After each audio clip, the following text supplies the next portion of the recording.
पहचान बता रहे हैं। ऐसे लक्षण हो तो बिना किसी विचार के उन संत की आज्ञा पर अपने जीवन को समर्पित कर दे। ये भगवत वचन है।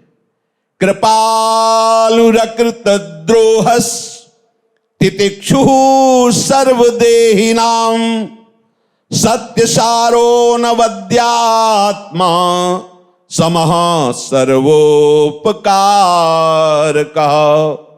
कामैरहत धीर दान्तो मृदु सुचिर किंचनः अनीहो मित भुक्सान्तः स्थिरो मच्छरणो मुनिः अप्रमत्तो गभीरात्मा धृतिमंजीत षड्गुणः अमानी मानदः कल्पो मैत्रः कारुणिकः कवि।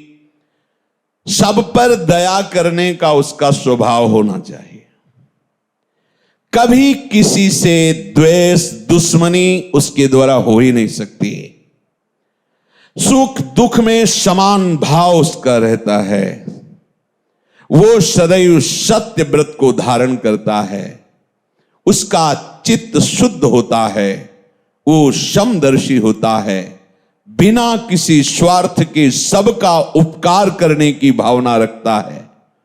जिसकी बुद्धि को कामना छू ही नहीं गई है। जो जितेंद्री है, जिसका हृदय बहुत कोमल द्रवित रहता है, जो बाहर और भीतर दोनों से पवित्र रहता है, जिसका जीवन संपूर्णतया अर्पण होकर अकिंचन हो गया है, जो किसी की भी अपेक्षा नहीं रखता, शरीर पोषण के लिए यथालाभ मिताहार करता है, जैसा मिल जाए वो मिताहार करता है, शांत चित्त रहता है, मुझ प्रभु में परमात्मा में उसकी बुद्धि स्थिर रहती है। एकमात्र मेरी शरणागत को ही वो सर्वश्रेष्ठ समझता है। नित्य निरंतर मेरे में मन लगाए रहता है। मेरी उपासना में कभी भी प्रमाद नहीं करता है। वो सदैव महान गंभीर हृदय में हो प्रभु का चिंतन करता रहता है। बड़ी से बड़ी विपत्ति रोग में कभी वो विचलित नहीं दिखाई देता। उसका धैर्य नहीं टूटता। जो भूख प्यास सुख दुख जन्म मृत्यु इनको समान समझता है। प्राण बुद्धि और देह के गुणों को जिसने जीत लिया है, जो प्राण जीत है, जो बुद्धि को जीत लिया है, जो देह के गुणों के धर्मों से ऊपर उठ चुका है, जो स्वयं कभी मान नहीं चाहता और दूसरों को मान देता रहता है, जो बहुत ही चतुरता पूर्वक सबसे मित्रता का व्यवहार करता है।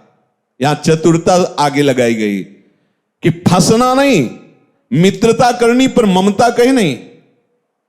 अद्वेष्टा सर्वभूतानां मैत्रः करुण एव च।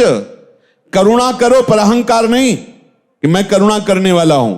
मैत्री करो लेकिन ममता नहीं किसी से। यही है चतुरता उपासक की। ऐसे परमात्म तत्व का ज्ञाता संत कहा जाता है, गुरु कहा जाता है। ऐसे गुरुदेव ऐसे संत का संग अवश्य अवश्य लाभ होता है, परंतु लाभ उसी को होता है जो अपने हृदय को खाली करके ऐसे संत को समर्पित कर देता है। सब डिलीट। देखो कई बार सत्संग में कह चुके हैं कि ये तुम्हारे मित्र बने हुए जो मन बुद्धि हैं यही तुम्हें फंसाते रहे।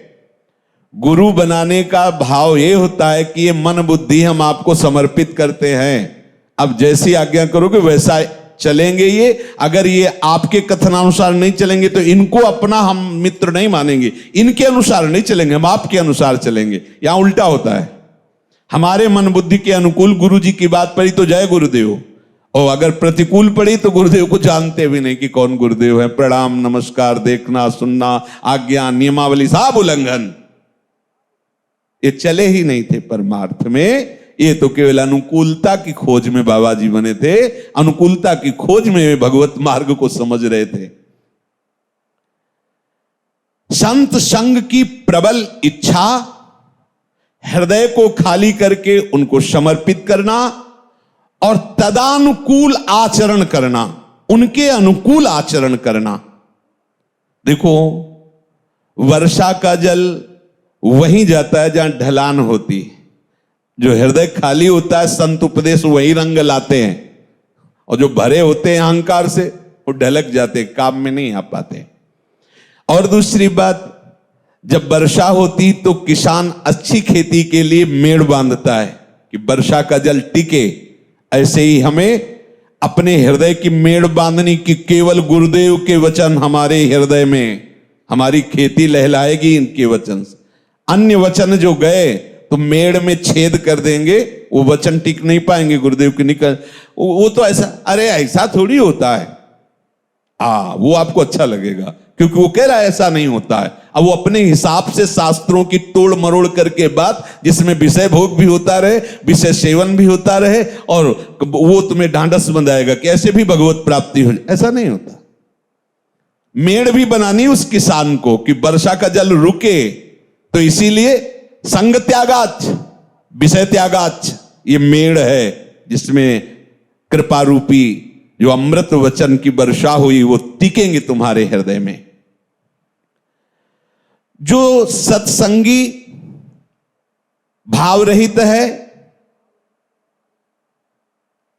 काम क्रोध आदि विकारों से युक्त है, संत वचन पर पूर्ण विश्वास नहीं है, ऐसे चाहे जितने महान पुरुष को गुरु बना ले, उनके हृदय का परिवर्तन नहीं होगा।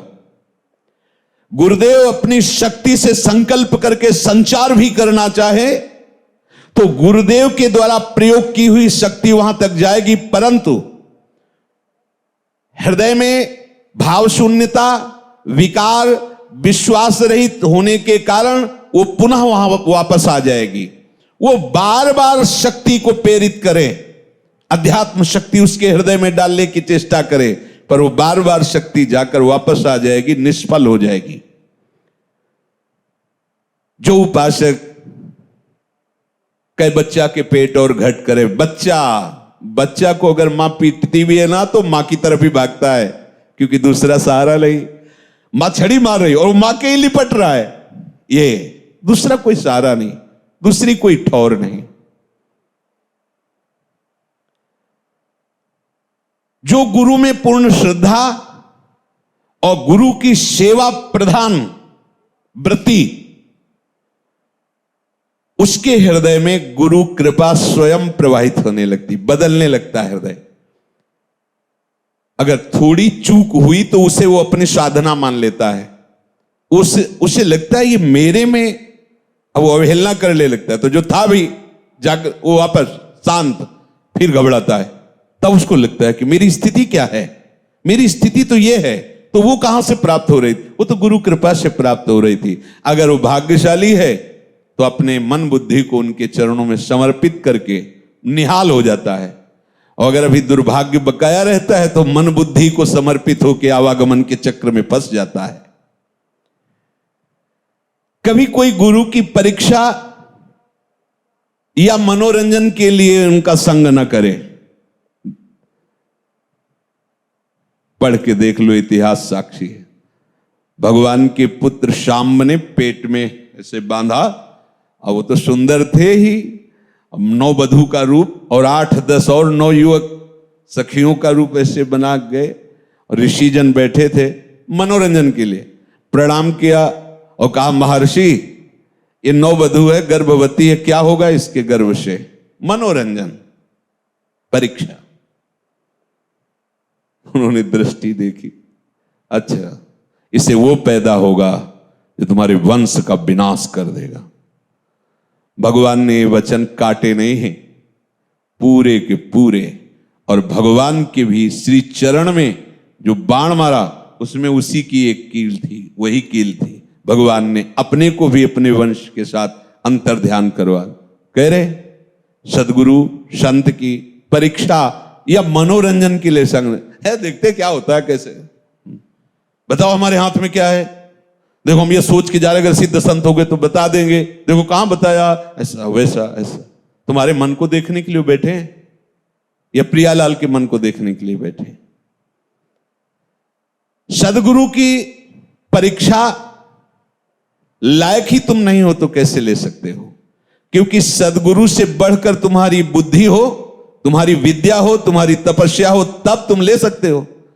विद्यार्थी सोचे कि प्रोफेसर साहब की हम परीक्षा लेंगे, क्या लेगा? वो जानते नहीं कि क्या पढ़ के प्रोफेसर हुए, तो क्या परीक्षा लेगा। हां, जो प्रोफेसर के ऊपर डिग्री में है वो चाहे तो प्रश्न कर, क्योंकि जानता है, प्रोफेसर तक तो जानता है, इसके बाद ऊपर की डिग्री भी जानता है, वो बात कर सकता है। तो सदगुरु से बढ़कर तो कोई है नहीं। गुरु ब्रह्मा गुरु विष्णु गुरुदेव महेश्वरा, ब्रह्मानंदम परम सुखदम केवलम ज्ञान मूर्तिम द्वंद्वातीतम गगन सदसम तत्वमस्यादि लक्ष्यम एकम नित्यम विमल मचलम सर्वधी साक्षिभूतम भावातीतम त्रिगुण रहितम सदगुरुम तम नमामि। सब कुछ सदगुरु, जो अपनी विद्या बुद्धि योग्यता और तपस्या के आधार पर गुरुदेव की परीक्षा लेना चाहता है, वो गुरुदेव की शक्तियों की छाया को भी छूने की योग्यता नहीं रखता। वो शक्ति कैसे अंदर धारण कर पाएगा? इसलिए सच्ची श्रद्धा, सच्ची जिज्ञासा उन्हीं के हृदय में होती है जो संत सदगुरुदेव में कभी दोष दृष्टि नहीं रखते, जो गुरुदेव पर उनके कार्यों की कसौटी पर देखना चाहते हैं कि कितने बड़े महापुरुष हैं, कभी नहीं देख पाएंगे, भ्रम में ही रह जाएंगे। क्योंकि महात्मा बड़ी चतुराई से अपने को छिपाते हैं। ऐसे थोड़ी कि जिनके है वो छिपाते हैं, और जहां है का आरोप करना है वहां छपाते हैं। उनको कैसे जान पाओगे? बड़े विचित्र लीला विहारी होते, दर्शन हुए संत हुए, बड़े विचित्र, ब्रह्मानंद में छके हैं, शरीर की शुद्ध नहीं, दर्शन करने जा रहे, एकदम साधारण बात। बच्चा कढ़ी बना लेते हो? पूरा परिवार आया हो, हाँ हाँ महाराज। कब? थोड़ी कढ़ी पवा, दिमाग लगा रहे कि संसार त्यागी बैराग, कैसे महात्मा है। दूसरा बच्चा तुम्हारे गाय है? हाँ महाराज जी, बहुत दिन से रबड़ी नहीं पाया। क्या अकेल लगाओगे, क्या बुद्धि लगाओगे? उनकी बाहरी ऐसी बालवत चेष्टाएं है तो अपनी बुद्धि की कसौटी पर कस ही ले सकते। परमानंद स्वामी जी के पास एक जमींदार मिलने आज, सत्संगानंद स्वामी जी के शिष्य बक्सर, ये गंगा किनारे के बक्सर, बिहार वाला बक्सर नहीं। स्वामी जी ने कहा, स्वामी सत्संगानंद जी, बड़ा बालवत चेहरा, एकदम जैसे बालक का चेहरा, बस अचानक आवेश में हो जाते थे, अचानक ब्रह्मानंद की उपासना। पर यह है कि उनकी जिह्वा से हर समय नाम निकलता रहता था। बाहर किसी से भी कोई भी संभाषण तो पहले राम राम राम ऐसे तब बात करते थे।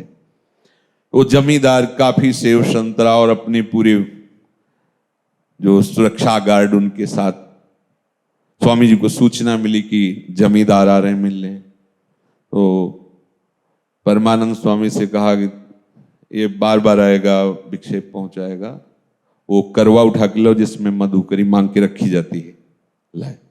बोले एक रोटी रखो और तुम भी पकड़ना हम भी पकड़, दोनों लड़ेंगे, आधी हम वो पूरी हम, ऐसे।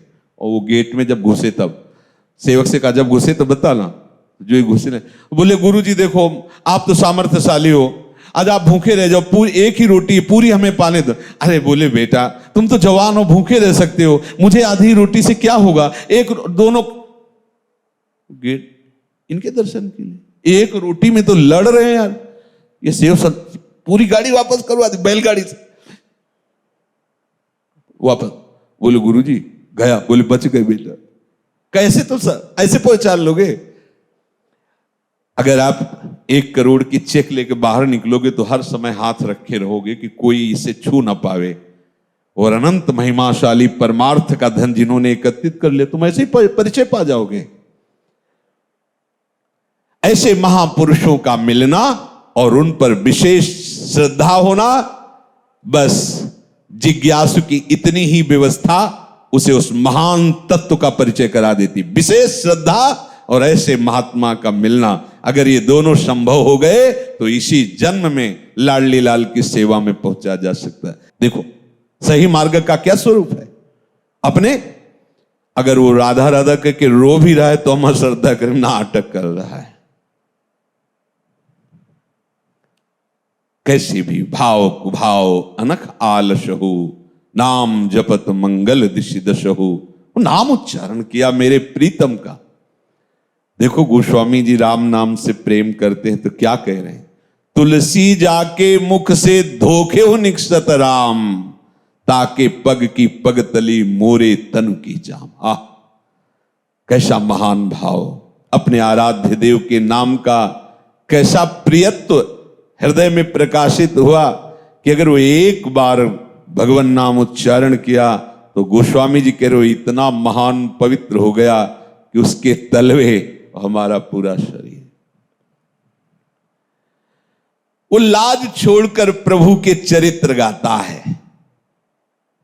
ये जो अपनी वाणी जी है ये सब महारस महाश्रृंगार रस माधुर्य रस से भरी हुई उच्च स्वर से पद गाते हुए चल रहा है। कौन क्या कह रहा है इसकी परवाह ही नहीं, अंदर ही अंदर मस्त होकर के गा।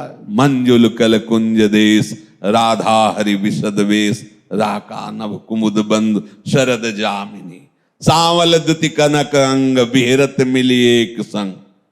अब लड़खड़ा गया, बिहरत मिली एक संग, सांवल दुति कनक अंग। अब सामने आ गए, सांवल दुति कनक अंग बिहरत मिली एक। अब डूब गया। ऐसी माधुरी मूर्ति आई, अभी गा रहा था, अब नाचना शुरू हो गया।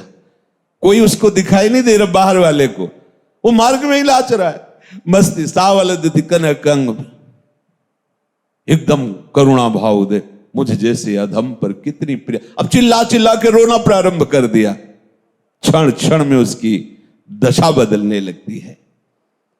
जो एवं व्रता स्वप्रिय नाम कीर्त्या, जिसने ये व्रत धारण किया, जिसको ये व्रत रहने का स्वभाव बन गया है, स्वप्रिय नाम कीर्त्या, अपने प्राण प्यारे प्रभु के नाम रूप गुण कीर्तन करने का जिसने व्रत ले लिया है।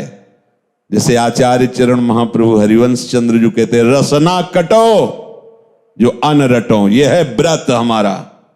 रसना कटो जो अन रटो, निरखी अन फुटो नैन, श्रवण फुटो जो अन सुनो श्री राधा जस बैन। अब जातानुरागो द्रुत चित्त उच्चैः, अब उसका हृदय द्रवित होना प्रारंभ हुआ। आंखों से आंसू बह रहे, रोमांच हो रहा है, खिलखिला करके ठहाका मार के हंसता है, कभी चिल्ला के रोता है, कभी चीख चीख के नाम उच्चारण कर रहा है, कभी ऊंचे स्वर से गाने लगता है, कभी नाच नाच के अपने प्रीतम को रिझाता है, कभी स्तब्ध एकदम शांत मानो समाधि भाव को प्राप्त हो गया हो, शांत बैठा। यज ज्ञात्वा मत्तो भवति स्तब्धो भवति आत्मा रामो भवति। जो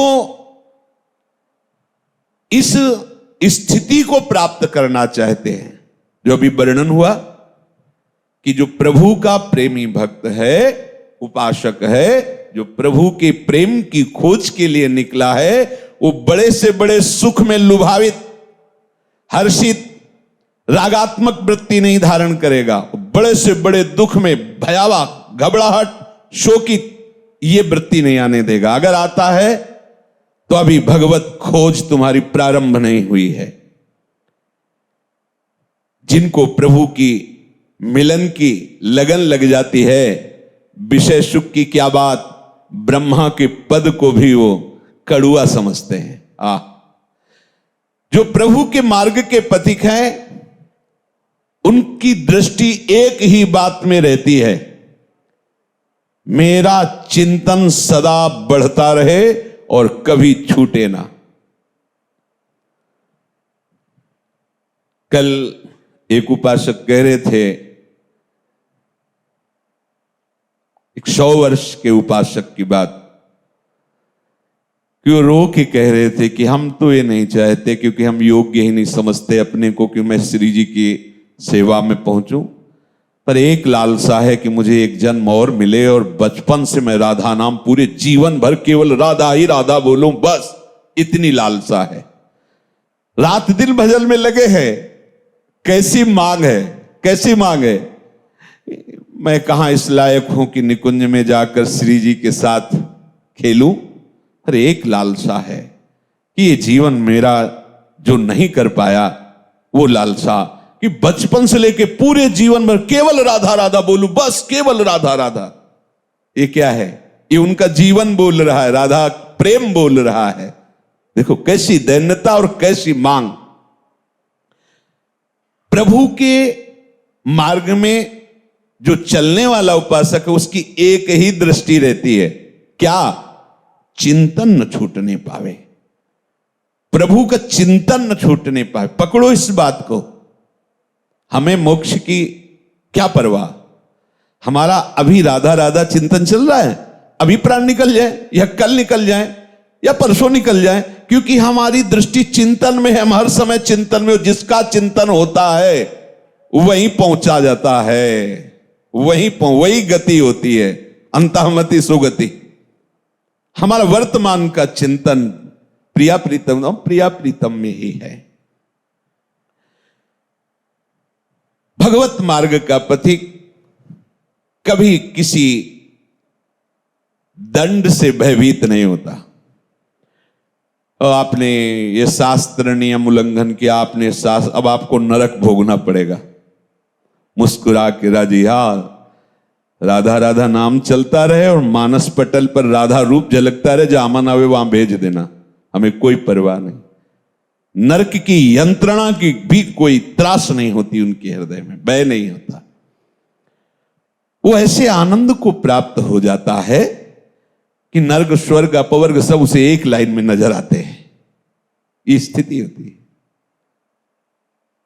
मोक्ष, स्वर्ग, नर्क सब एक लाइन में नजर आते हैं। नर्क स्वर्ग अपवर्ग आस नहीं त्रास है, जा राखोता रहो मानी सुख राशि है। प्रभु के मार्ग में चलने वाले एक उपासक की दुनिया एकदम अलग होती है, उसकी दृष्टि अलग होती है, उसकी सृष्टि अलग होती है। उसके लिए दुनिया का रूप बदल जाता है। वो जिधर देखता है अपने प्रीतम का विधान देखता है, जिधर देखता है अपने प्रीतम को देखता है। अब इस स्थिति की प्राप्ति के लिए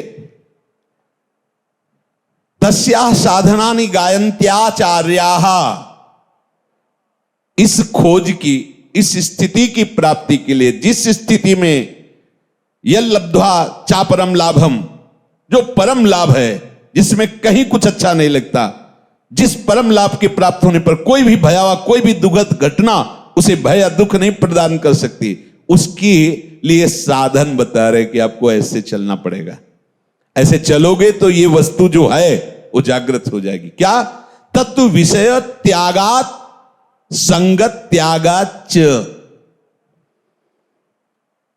उसके लिए तुम्हें नियम पूर्वक विषय भोगों में सुख की वृत्ति का त्याग करना पड़ेगा।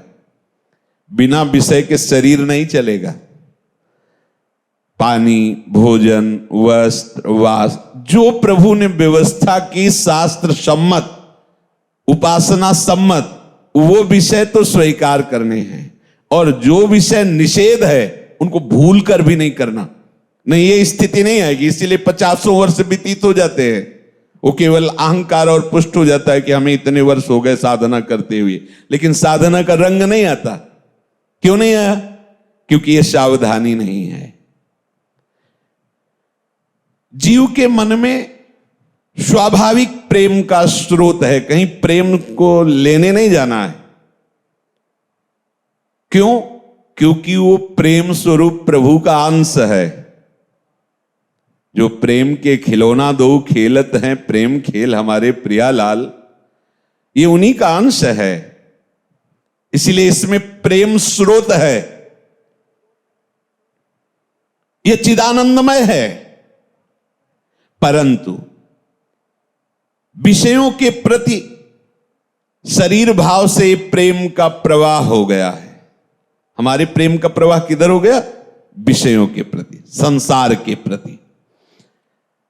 अब ये प्रेम प्रवाह दूषित हो गया, वही महान दुख प्रदान करने वाला काम बन गया। ध्यान दीजिए, जिस काम के लिए सब परेशान हैं, सब परेशान हैं, यहां से लेके ब्रह्मलोक तक सबकी धज्जियां उड़ाए है। कौन है? ये उसी चिदानंद अंश का प्रेम स्रोत है जो अविद्या के कारण विषयों की तरफ प्रवाहित हो गया है। ये दुख उत्पन्न करने वाला काम रूप धारण कर लेता है। जहां ये काम रूप हुआ, तहां स्वरूप ढक गया, विवेक ढक गया। ये वही प्रेम है जो प्रभु की तरफ लगने पर महान पवित्र प्रेम कहा जाता है। अब दोनों का विभाजन हो गया, एक अंधकारमयी रात्रि हो गई, एक प्रकाशमय दिन है। वही बहुत अच्छा लगता है जब सिद्धांत से बात होती है। काम की वृत्ति और प्रेम की वृत्ति में बड़ा अंतर बताया गया है। एक नारकी यंत्रणा की तरफ ले जाती है और एक महान परमानंद सुख में निमग्न करती है। लेकिन जो धारा है दोनों की वो एक ही है। वो जब प्रभु की तरफ मुड़ी तो प्रेम हो गया, और जब वो शरीर और भोगों की तरफ मुड़ी तो काम हो गया। बहुत अच्छा लगता है, क्योंकि किसी साधना से प्रेम की उपज नहीं होती, उसकी धारा मोड़नी है। जो माता में, पिता में, भाई में, बंधु में, मकान में, संपत्ति में, इंद्रिय के भोग सुखों में हमारी जो धारा मलिन हो गई, बस उसी सबकी ममता ताग बटोरी, मम पद मन बांध, ये हो गया प्रेम। दिव्य प्रेम विषय के सन्मुख हो गया तो काम बन गया, मोह बन गया, राग बन गया। देखिए, जब प्रभु की तरफ मोड़ हुआ तो निष्काम हो गया, वैराग्य हो गया, प्रेम हो गया। कहीं कुछ लेने नहीं जाना। इसीलिए शुरुआत हुई थी कि प्रेम या आत्मबोध, भगवत प्राप्ति, ये किसी साधना से नहीं होती, क्योंकि वो धारा आपके पास है, जो है उसी की अनुभूति हो ली। बहुत सुंदर। अब उस जो हमारी स्नेह की धारा इधर मुड़ गई, उसको पलटना है। कैसे पलटे? तो बोले सबसे पहली बात है, इसके पलटने के लिए सहयोग की जरूरत है। आप शक्तिहीन हो गए हैं, यद्यपि आप में सामर्थ्य है, पर आप अपनी सामर्थ्य को भूल चुके हैं शरीर भाव के कारण। शरीर भाव होने के कारण विषयों में आपकी आध्यात्मिक शक्ति सब क्षीण हो गई है। जन्म जन्मांतरों से भले वो आप नया शरीर धारण कियो, लेकिन अंदर जो सामग्री है वो पुरानी ही है, वही लेके बार बार जन्मा और मरण होता है। अब हमें चाहिए किसी समर्थ संत महापुरुष का सानिध्य। ये केवल हम सुन लिए, समझ लिए, इतने से नहीं होगा। अब हमें धारण करने के लिए शक्ति चाहिए। बोले वो कहां से मिलेगी? बोले प्रभु के प्रेम में मत वाले जो संत हैं उनकी प्राप्ति से ये बात होगी। जो धारा आपकी गई उसे मोड़ना, आपसे ही मुड़वाएंगे, पर सामर्थ्य उनकी होगी, संकल्प शक्ति उनकी होगी, वचन शक्ति उनकी होगी, साहस उनका होगा।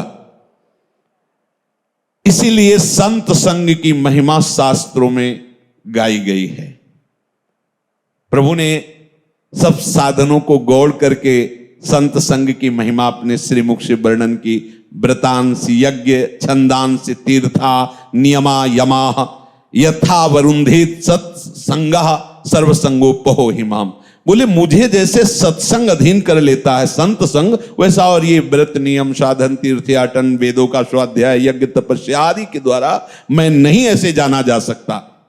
क्यों? क्योंकि इनमें कर्तृत्वाभिमान रहता है। मैं व्रतधारी, मैं तपस्वी, मैं तीर्थ, पूरे भारत की परिक्रमा किए हुई हूं, ऐसा वैसा।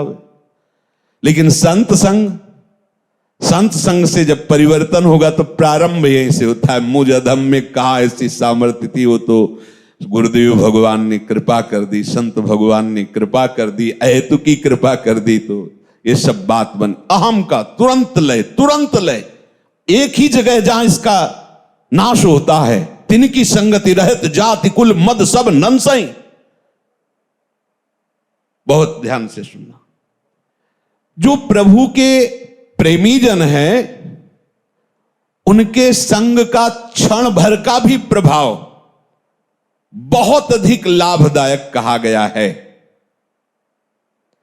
सभी शास्त्रों में अनुभवी महापुरुषों ने और स्वयं भगवान ने संत संग की महिमा स्वयं श्रीमुख से गाई है। यथार्थ में ऐसा ही है। संत संग के बिना प्रभु को जाना नहीं जा सकता, प्रभु को जाने बिना प्रभु से प्रेम नहीं हो सकता।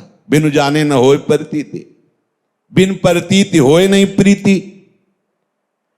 जीव का उद्धार सहज में हो जाता है जब संत संग प्राप्त होता है। बड़े भाग पाइप सत्संगा और बिना ही प्रयास होई भव भंगा। सहज में संसार समुद्र से पार हो जाया जाता है। सबसे पहले उपासक को चाहिए कि किसी संत में विशेष श्रद्धा कर ले। विशेष श्रद्धा तो करके ही संत संग होता है, पर विशेष श्रद्धा की प्राण भले निकल सकते, इनकी आज्ञा नहीं टाल सकते। इतनी हम में सामर्थ्य नहीं कि इनकी हम आज्ञा उल्लंघन कर ले। बस ये खास श्रद्धा कही जाती है, और ये श्रद्धा किसी किसी में होती, सब में नहीं होती। सब इसको धारण नहीं कर पाते, इसीलिए शब्द आ गया कि सब में नहीं होती। बकाया सब कर सकते हैं, क्योंकि हमारा जन्म ही हुआ है मनुष्य शरीर में भगवत प्राप्ति के लिए, तो हमें पूरी सामग्री दी गई है।